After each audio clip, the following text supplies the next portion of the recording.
સુરતમાં નવા વર્ષની ઉજવણી તો લોકોએ કરી હતી, પરંતુ કેટલાક પરિવારો માટે ઉજવણી નહીં, નવા વર્ષની શરૂઆત બહુ બધું ગુમાવવાની સાથે થઈ છે. ત્યાં કામેથી મોપેડ લઈ ઘરે જઈ રહેલા યુવાનો અકસ્માતમાં કરુણ મોત નીપજ્યું હોય, જેને લઈને પરિવાર પણ આપ તૂટી પડવા પામ્યું છે.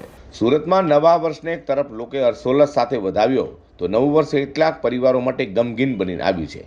હાલ આપણે ત્યારે વાત કરી રહ્યા છીએ 22 વર્ષીય શહેબાજની.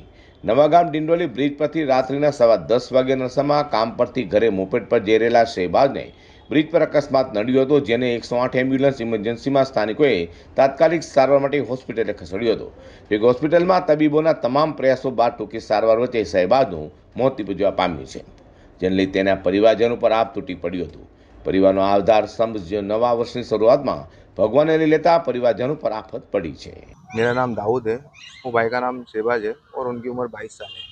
और ये एक्सीडेंट नवागाम डिंडोली का जो ब्रिज है ना ऊपर फाटक के ऊपर वहाँ पर हुआ था। रात के तकरीबन 10:15 समथिंग को हुआ था। 10:30 बजे हमको 108 से फ़ोन आया कि आपका जो भाई है उसका एक्सीडेंट हो गया है। तो हम तुरंत ही निकले। तब तक उन्होंने यूँ किया कि उसको नई सिविल लेने में आ गया है, अब नई सिविल ही आ जाऊँ। तो हम यहाँ आए तो उनकी प्रोसेस चालू थी, जो डॉक्टर लोग की इमरजेंसी में, तो लोग प्रोसेस कर रहे थे और उन लोगों ने हमको 11:30 बजे बोला कि आपका जो भाई है वो अब एक्सपायर हो गया है। हाँ, तो नवा वर्षना पहला दिवसे काम परथी घरे जई रहेला नवयुवान 22 वर्षीय शહેબાજનું મોત નિપજતા પોલીસે અકસ્માત મોતનો ગુનો નોંધી અકસ્માત કઈ રીતે થયો તેની તપાસ હાથ ધરી છે।